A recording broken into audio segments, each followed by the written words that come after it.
Hi guys, welcome back. Army Kitchen King back.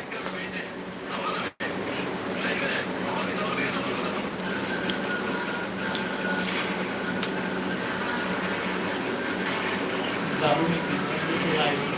Ah, दारू नहीं पीना लाइव है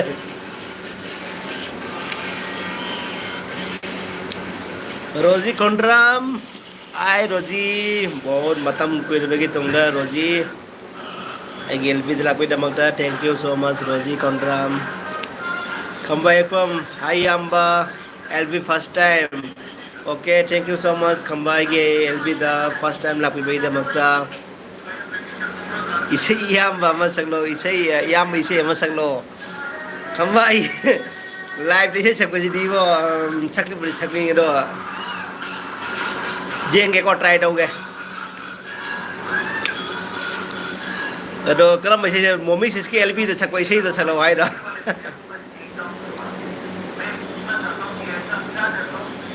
Rosie cái nhang ra cái khamba su cái nhang ra đó cái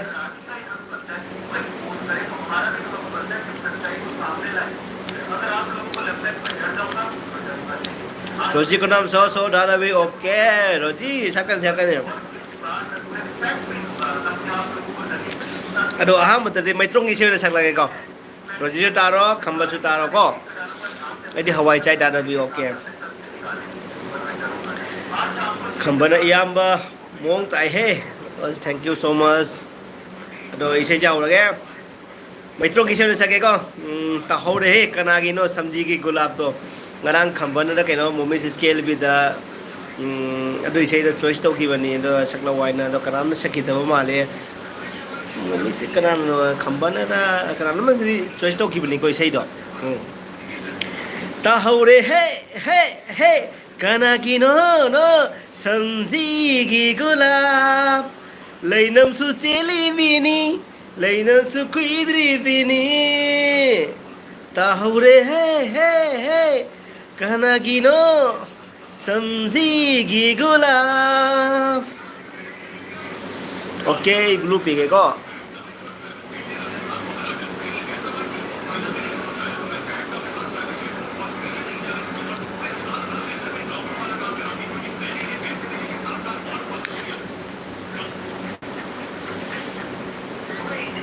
blue yaw da ba se ki jai okay khamba na blue yaw da ba se ki jai ai ba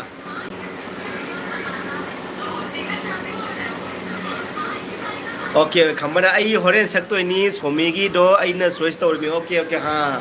adu ne ngarang ai LB da uram me ba choice to bo do adu ngarang mai na momi sis ki LB da ai na isai sakai na last da loram da isai sakai na ai na phone to re ko last LB se loram mo ani da call to da the movie sina tiger is back LB din lo re ai ikai me lo ni ke no LB lo ai du ga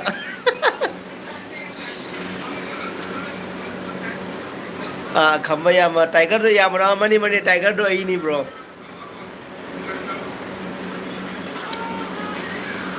hi guys welcome back army kitchen king जो army kitchen king के live में जो आप जो मेरे live जो देख रहा है तो अभी मेरे एलबी में 64 लोग हैं मेरा फैमिली मेंबर तो आप सब एक लाइक करके जाइएगा आर्मी किचन किंग का तो एक एक कमेंट भी कर दीजिए क्योंकि हमको कमेंट पढ़ने के लिए कुछ तो चाहिए होगा thank you so much so everyone जो मेरे एलबी में आने के लिए look my next account name Maitai Nongsa and Noop ऐसे कहीं नो Noop ऐसे कहीं no you are Maitai yes I am Maitai look my next account name Maitai Nongsa and you are Maitai okay thank you so much I am Maitai Manipuri mana yai fere Maitai mana mana yai fere and Kasar Manipuri na yai fere ai Kasar gini ko Ado look and next account name Maitai Nongsa and thank you so much LB damagta LB da labi damagta ibana ibai yamba hudno yenglo selo okay yamba hudno yenglo selo yamba 7 pm ai live tham timing ni lakpiu yamba 7 pm ai LB timing ni lakpiu अभी 7 pm तो हो गया खत्म हो गया तो कल आ सकता है हयेंग लाख बजे आनी को तो दी bro ai heng la ke ko 7 cái bữa 7 PM đó ok 7 PM đấy lạc sẽ cái heng lạc cái 7 PM đó rồi cái gì cái दिन rồi khare lạc pi cái ní ado khamba na hudno yengli basak no hare bane khamba gi se mayam na kudol tamjara ge ado maitai friend mayam sing tamina siko hudno yengli ba mintuna kari ki amuk ninganari lau zakro ai gi thamoi se thamoi huran vinang na thabal forever ahinda nang na ningam na nakapkiwa misit miracle tadaba ahing na mai de changkiwa thengna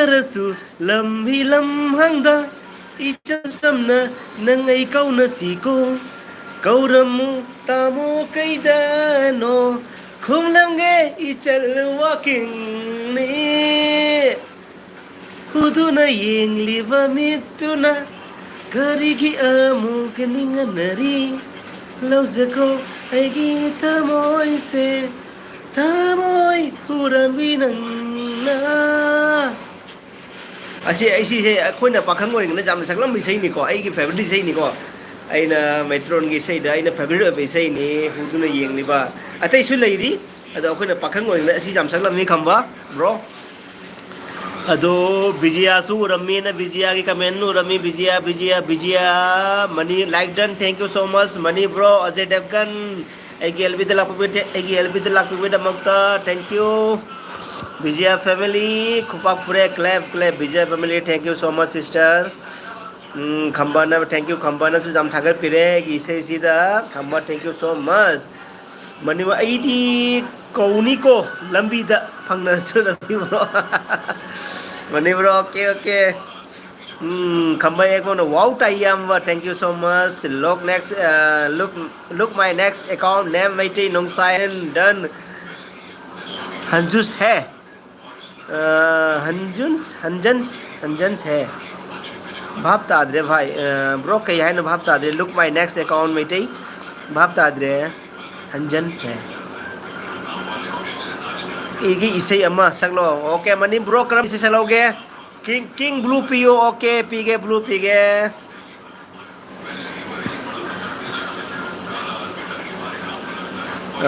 बिजियासुस blue pea करे अरे money bro से blue pea गए money bro से blue pea रहे look my ने account मा blue Piura पिनुरा तंग please हाइबिरो आइगी इसे तो मैम थके पिरे मैम बरो थैंक यू सो मच अदो इसे मैत्र हिंदी की सब ससर के को आइन जाम पाम जब इसे नि को अंगांग ओइरे देगी छोड़े छोड़े आज तेरे दिल में वो दर्द है वो प्यार है तो आज ये दिल आज पगली दिल खोल के नाचेगी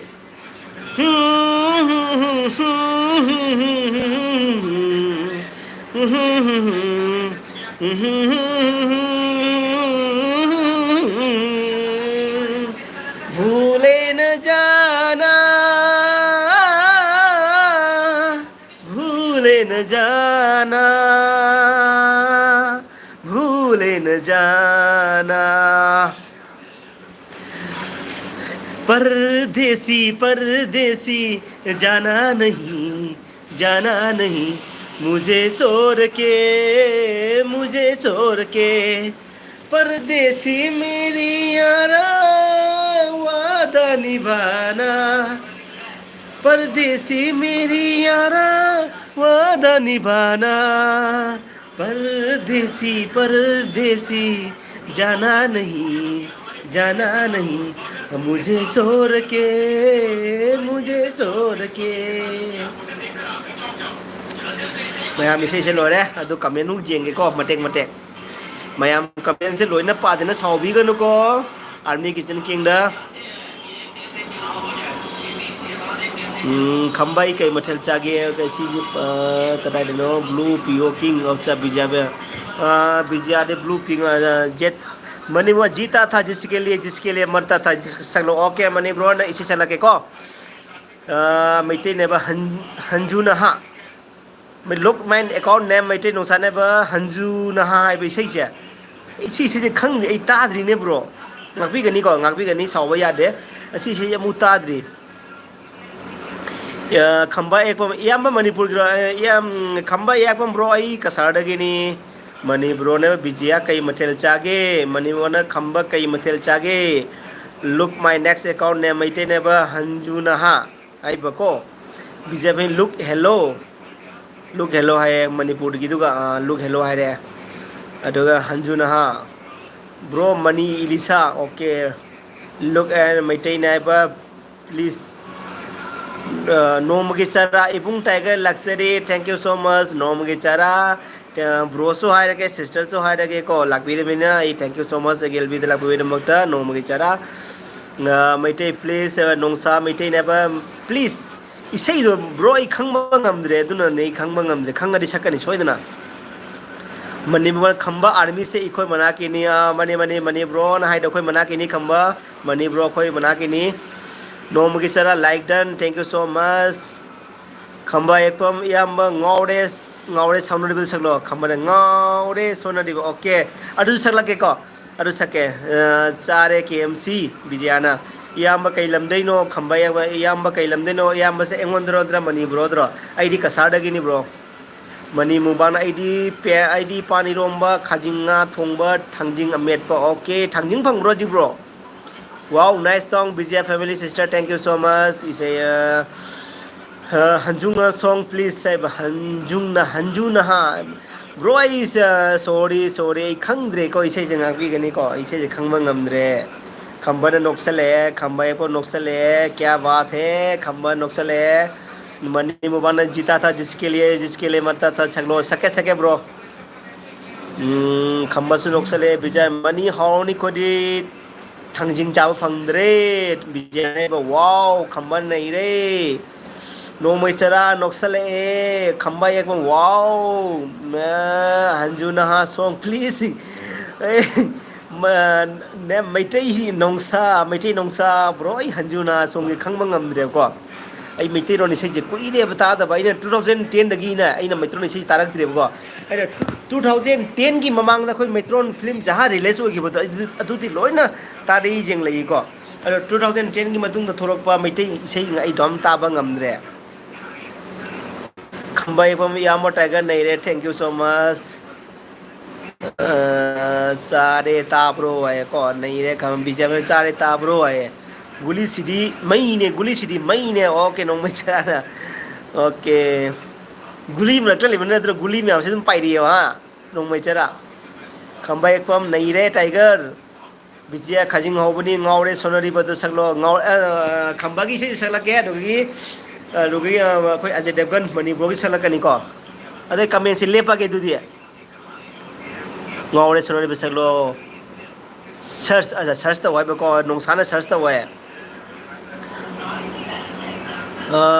प्लीज नोंसा के नोंसा ना जाम फजन प्लीज तो देखो आई मागी प्लीज से आई एक्सेप्ट तो वसे ngam देखो थमोय दरी जाम न वाराउरे आइना आई थमोय द नुंगाय त फाव को माना खलक पैसे से आइना सकप ngam द बैद मक्ता अदो वाराउ बिबा जा देखो नोंसा नोरे सरे ब खंबा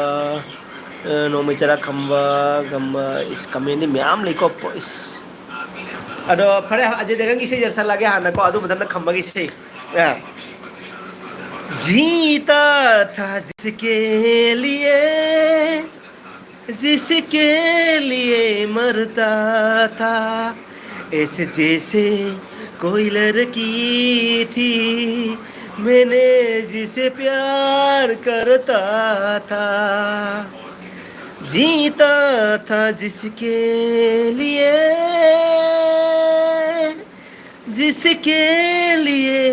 मरता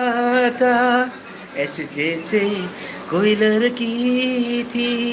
मैंने जिसे प्यार करता था मेरी मुहब्बत la la la la la la la la इसे काव कर दी ला ला ला ला दम लाख बने को अदुने ए ने इसे लास्ट ला ला ला दा लाई इसे काव कि ना दम ला ला ला ला दा लाई ने को मनी ब्रो अदो मसंग इदि खंबगी इसे यम सलागे ngauri sonariba mera thagi punima ngauri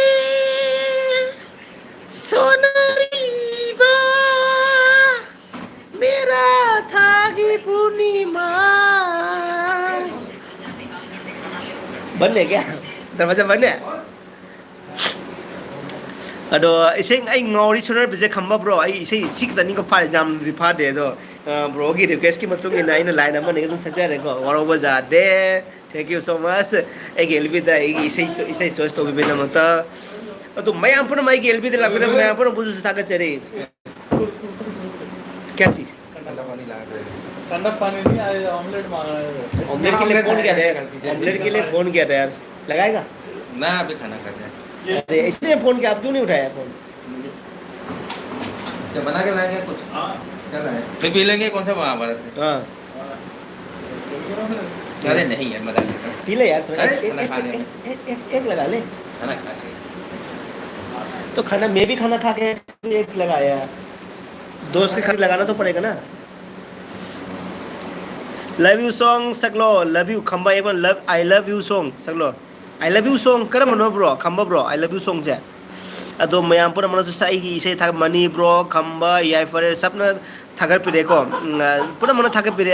याय फरे सनातो म ब्लॉग की थैंक यू सो मच गेलबे द मत मक्ता आई की आम भाई एलबी द उजरी को अदुना थैंक यू सो मच गेलबे द द मक्ता अदो मयाम पुरा मुल थागर चरी आई लव यू हाइना सुर पालेगा चलो अच्छा अच्छा ओके अदुरी मिस्टर इंडिया की आई लव यू तो पांजे लगे को खंबा bro I love you I love you I love you I love you रातें कहीं कटते नहीं I love you I love you खम्मा जा ब्रो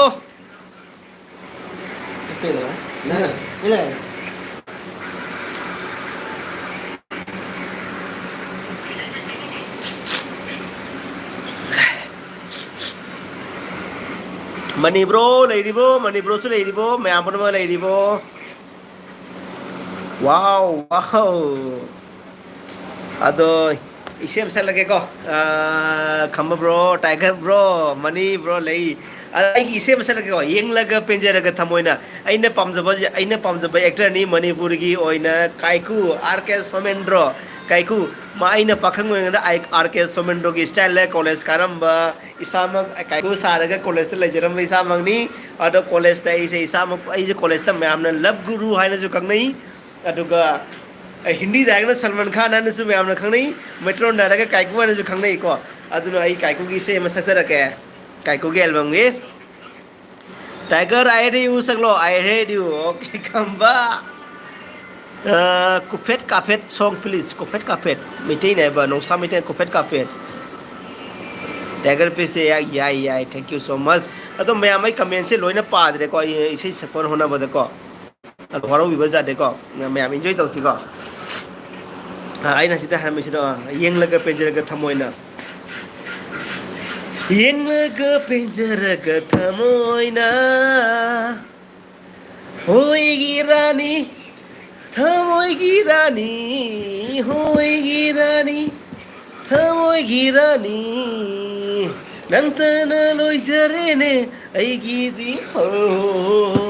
येंगलगा पेंजरगा थमोइना सुमजै पुबि नुंसि सक्तंदो नंगै मरि लैनै हाइबसे नंगै मरि लैनै हाइबसे खंहनगे ꯃꯤꯌꯥꯝꯗ ꯃꯤꯐꯝ ꯈꯨꯗꯤꯡ ꯑꯩꯒꯤ ꯅꯨꯡꯁꯤꯕꯤ ꯍꯣꯏꯒꯤ ꯔꯥꯅꯤ ꯊꯃꯣꯏꯒꯤ ꯔꯥꯅꯤ ꯅꯪ ꯑꯩ ꯃꯔꯤ ꯂꯩꯅꯩ ꯍꯥꯏꯕꯁꯦ ꯈꯪꯍꯟꯒꯦ ꯃꯤꯄꯨꯝ ꯈꯨꯗꯤꯡ ꯇꯥꯍꯟꯒꯦ अदो खम्बगी से I had you सकलो अदो को I had you I had you I had you I had you अदो मयाम आई सिंगर डेना तमिना सूरज फजना पालागा सकपदि ngamde do mayam gi enjoy gi damata gi family member mayam enbi de lakido mayam gi damata aina enjoy gi damata saksa bani mayam soire sunga pi gani ko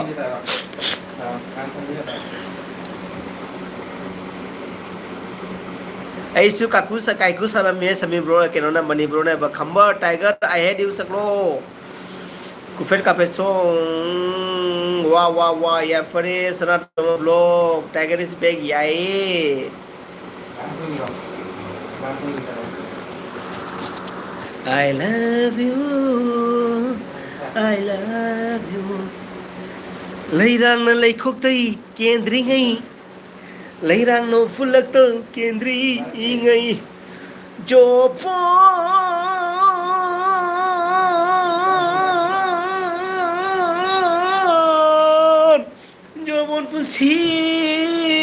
jobon punsi matam da ho nang na khoi da chabi janbi hirang khoi su palaga nungai na santi oh santi fangani da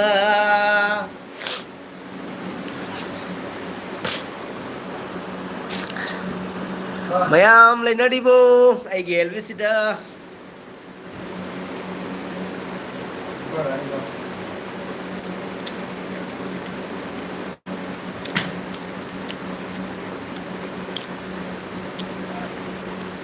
Rosya dalaga, pantaran dito.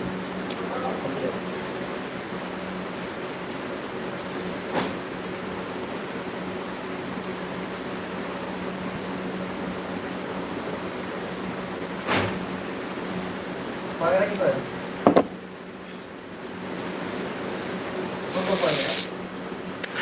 aina yumdagi tonga ametpa ngari ametpa purakpa ko ngauraga thauda morok ti pajana sare bo morok ti pajana sare bra chabada di ekdam mai yaure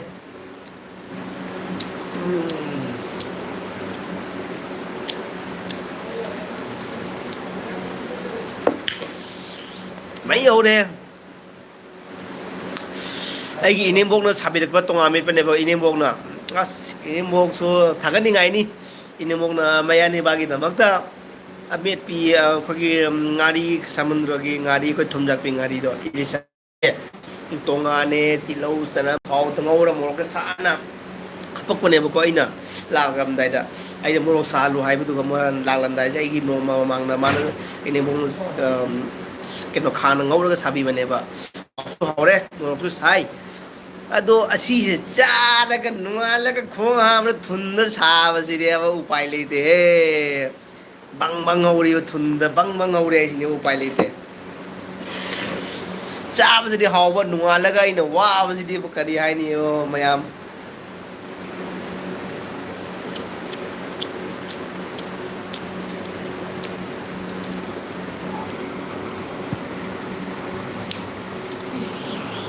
oh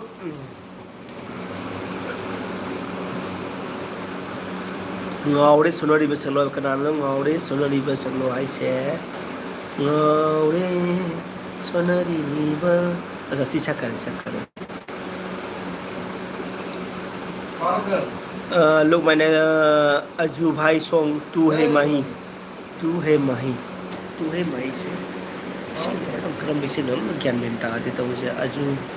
तू माई माई माई चला उड़ावे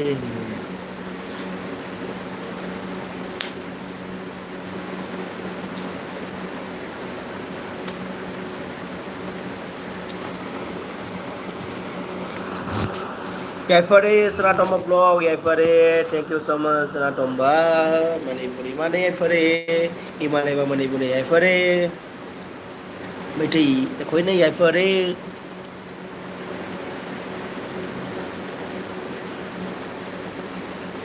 Ima Manipur Ima Manipur Ima Manipur Ima Manipur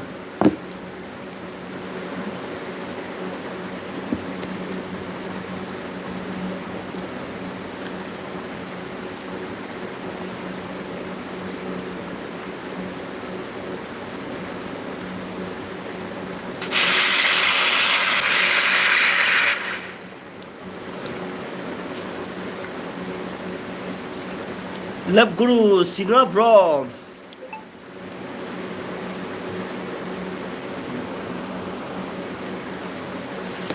Singer bro love you Singer bro na ba ko sarga penjai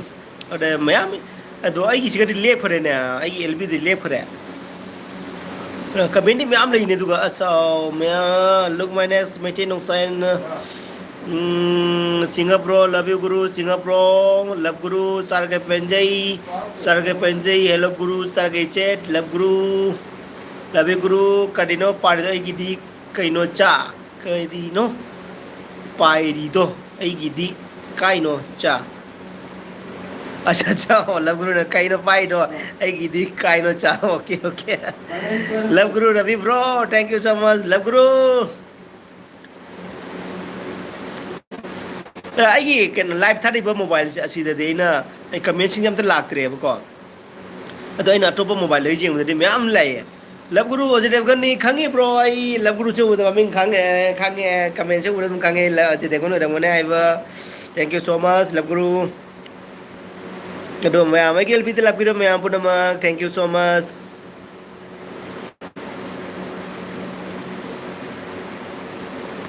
ai ki sithi sina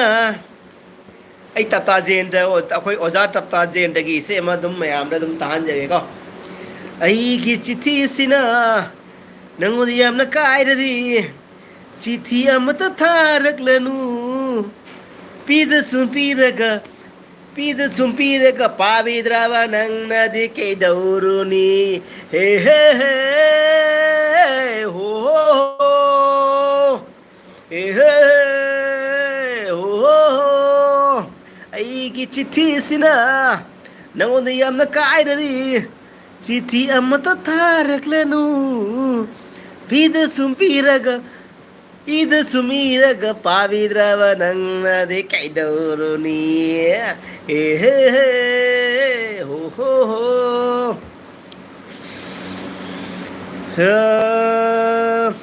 love you bro I give bio lage video nam khige okay bro Ajay Devgan thank you so much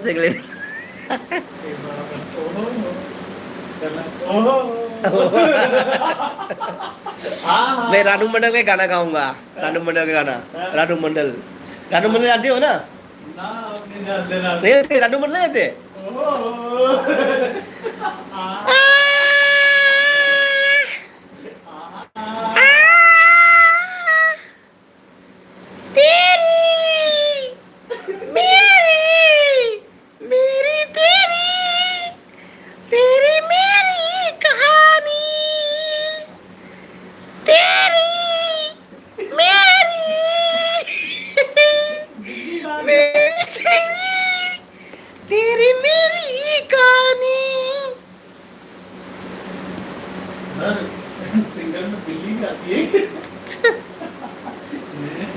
ग्राई सूखा मछली खाना है नहीं खाना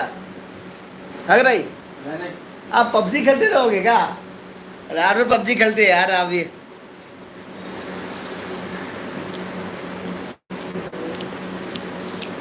ma'am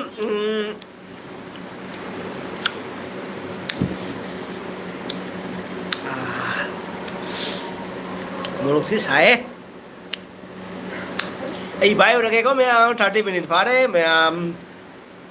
ay KLB जो army kitchen king का LB में जो सपोर्ट किया है, जो एलबी में मेरा आया है, मेरा दोस्त लोग को आर्मी किचन किंग की तरफ से सैल्यूट ठोकता हूँ और ऊपर से मैं अभी जाने का अनुमति चाहता हूँ क्योंकि अभी आधा घंटा हो गया है मेरा लाइव, तो मैं जा रहा हूँ। अभी हम खाना खाने जाएंगे तो उसके बाद हम सोएंगे, तो फिर मिलते हैं जो आर्मी किचन किंग जब लाइव आएंगे तो फिर आप लोग आइएगा, मैं उम्मीद करता हूँ आप लोग ज़रूर आइएगा। तो थैंक यू सो मच जो आज मेरे में आए जितना भी फ्रेंड आया है, तो सबको नमस्कार और जय हिंद, जय भारत, वंदे मातरम। हिमालय बागना याइफरे, मणिपुर हिमालय बागना याइफरे, मैत्री ये कोई ना याइफरे। Bye bye. अरे ऑफ कहाँ एंड कहाँ गया? अरे ओके।